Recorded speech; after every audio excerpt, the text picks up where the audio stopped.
ذکر کر رہے ہیں تو نماز سے ہمیں استثناء حاصل ہے، ایسا کچھ بھی نہیں ہے۔ اچھا مفتی صاحب یہ بھی فرمائے گا جو موجودہ صورتحال کے تناظر میں اب ہم یہ دیکھ رہے ہیں کہ مساجد میں بھی باقاعدہ ٹیپ لگا دیے گئے ہیں، 6-6 فٹ کے فاصلے سے نمازی کھڑے ہیں، تو یہ جو فاصلے سے نماز پڑھنا ہے ویسے تو شانے سے شانہ ملانے کا حکم ہے اور ائمہ مساجد باقاعدہ طور پر اس کا اعلان بھی کرتے ہیں، تو موجودہ صورتحال میں جو فاصلے سے کھڑے ہو کر نماز پڑھنا ہے اس پر کیا فرمائیں گے آپ؟ دیکھیں دو چیزیں بڑی معروف ہیں، ایک عزیمت ہوتی ہے، ایک رخصت ہوتی ہے۔ ٹھیک ہے نا، عزیمت تو یہ ہے کہ ہم کندھے سے کندھا ملا کے کھڑے ہوں، کیونکہ نبی کریم صلی اللہ علیہ وسلم نے ارشاد فرمایا کہ شیطان صفوں کے درمیان ایسے گھس جاتا ہے جیسے بھیڑ کا بچہ ماں کی ٹانگوں میں گھس جاتا ہے، وہ دودھ پیتا ہے نا تو اس طریقے سے تو یوں درمیان میں آ جاتا ہے شیطان، تو اس لیے مل کے کھڑے ہونے کا حکم ہے۔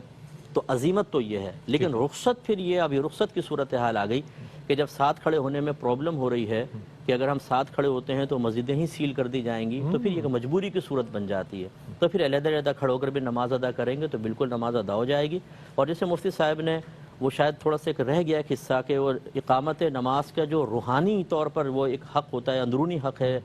وہ باطنی حق، وہ یہی ہے خشوع و خضوع۔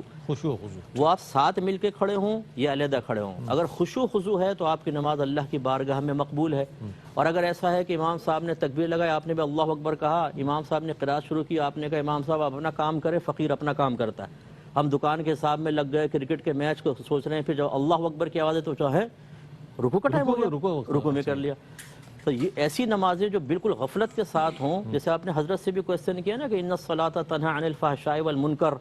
اس پر اچھا ہوا آپ کے ذہن میں دوسرا کوئسچن نہیں آیا، ورنہ تو اور وضاحت ہوتی کہ ہم تو نمازیں پڑھتے ہیں اور پھر ہر فحاشی ہر گناہ ہمارے ادھر ہو رہا ہے، جی بالکل کیوں نہیں ہو رہا یہ اثر؟ وہ اسی وجہ سے کہ نمازیں ہیں، جسم ہے، روح ختم ہو گئی۔ تو اس لیے اور حدیث میں بھی ہے، نبی کریم صلی اللہ علیہ وسلم نے ارشاد فرمایا کہ آخری زمانے میں پوری مسجد میں کوئی ایک بھی ایسا نہیں ہوگا جو خشوع و خضوع کے ساتھ نماز ادا کر رہا ہو۔ اور میں اپنے تمام دیکھنے والوں سے گزارش کرتا ہوں کہ جو بزرگوں کے بڑے بڑے مجاہدات ہیں نا، ان کا اگر رنگ دیکھنا ہو، صرف 2 رکعت نماز ایسی پڑھیں کہ دنیا کا کوئی خیال آنے نہ دے، بس یہ ادا کر کے دیکھیے، انتہائی مشکل کام، انتہائی مشکل۔ ایک دفعہ تو ہو جائے گا، دوسری دفعہ نفس کیا کہ بھائی خدا کے واسطے یہ کہاں مفتی صاحب نے تجھے پھنسا دیا،